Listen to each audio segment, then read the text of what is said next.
अस्सलाम वालेकुम व्यूअर्स। एक बहुत ही दिलचस्प वाक़या जो कि मैंने आज देखा, मैंने चाहा कि मैं आप लोगों के साथ शेयर करूं।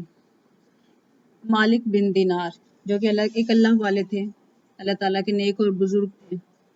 उनकी गुज़श्ता ज़िंदगी जो कि इस तरह से गुजर रही थी कि वो शराब पीते थे और दिन रात इसी काम में मस्त रहते थे। वो एक छोटी सी बच्ची से बहुत प्यार करते थे जो कि उनकी बेटी थी। वो शराब का बहुत इस्तेमाल करते थे। वो बच्ची हाथ मारती और शराब का गिलास गिरा देती, लेकिन वो उस पर गुस्सा नहीं होते, बल्कि मज़ीद प्यार आता है क्योंकि वो बच्ची से बहुत प्यार करते थे। एक दिन अचानक ऐसा हुआ कि वो बच्ची फौत हो गई। इस बच्ची की जुदाई ने इनकी ज़िंदगी ही बदल दी। अल्लाह ताला के इतने बड़े वली बन गए और इस ज़िंदगी से बाहर आ गए जो कि वो शराब की देन चढ़ा रहे थे।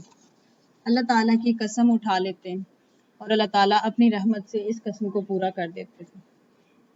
उन्होंने ख्वाब में देखा नफ्सा नफ्सी का दौर है, क़यामत आ गई है और हर बंदा इधर उधर भाग रहा है। मालिक बिन दिनार साहब ने ये भी देखा कि वो भी इधर उधर भाग रहे हैं।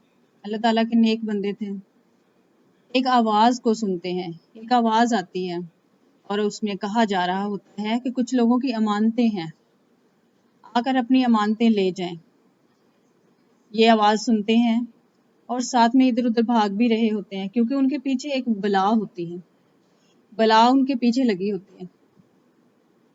वो इधर उधर भागते हैं और लोगों को कहते हैं कि मुझे बचाओ, मुझे इस बला से बचाओ। वो एक आदमी के पास जाते हैं जो कि बहुत कमज़ोर होता है और उसे कहते हैं कि मुझे इस बला से बचाओ, मेरी इस बला से जान छुड़वा दो।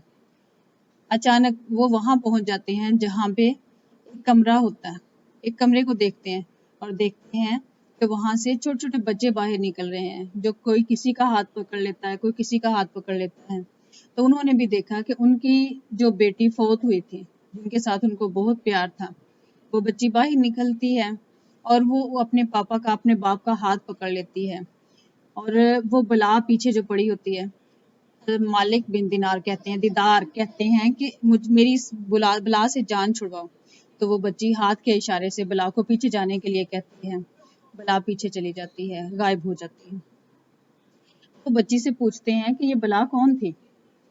बच्ची कहती है कि ये वही बला थी जो आपके अमाल थे दुनिया में, जो बुरे अमाल थे। फिर वो कहते हैं कि मैंने एक कमजोर आदमी को इस बला से मुझे बचाने के लिए कहा, तो क्या आप बता सकती हो कि ये वो कमजोर आदमी कौन था।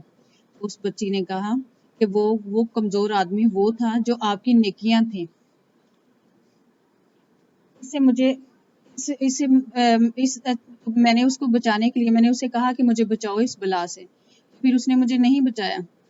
वो बच्ची कहने लगी कि वो कमजोर आदमी इस कदर कमजोर था, ये बला इस कदर ताकतवर थी कि वो आपको इस बला से नहीं बचा सकता था। किसी भी इंसान को अपने लिए नाकदरी में ना पड़ना चाहिए, क्योंकि कदर कीमत का तयन तो ऊपर होता है, दर्जात का तयन तो ऊपर होता है। इंसानी रवैयों में उलझ कर अपना वक्त ज़ाया करना शुरू कर दिया तो सारी ज़िंदगी इसी में उलझे रहोगे और इंसान को कभी खुश ना कर सकोगे। ऐब गैब के जानने वाले से अपने मामला दुरुस्त कर लो, जो सबके ऐब भी जानता है और गैब भी जानता है।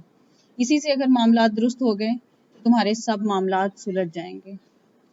सहाबा इकराम जो कि खजूर और जौ की रोटी खाते, चटाइयों पर सोते थे, इन पर ये आयत नाजिल हुई थी जिसका तर्जमा है कि तुमसे ज़रूर एक दिन इसके बारे में, इन नेमतों के बारे में सवाल किया जाएगा।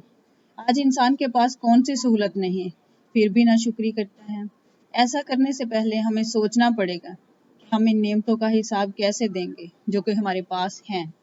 नबी करीम सल्लल्लाहु अलैहि वसल्लम का फरमान आली शान है कि दो चीज़ें ऐसी हैं जिसे इंसान नापसंद करता है, एक मौत और दूसरी किल्लत माल। हालांकि मौत मोमिन के लिए फितने से बेहतर है। फितना वो चीज़ होती है जिससे ईमान खतरे में पड़ जाए, और जो दूसरी चीज़ फरमाई वो है किल्लत माल। किल्लत माल की वजह से हिसाब भी कम होगा, कलील होगा। ये दोनों चीज़ें हमारे लिए, एक इंसान के लिए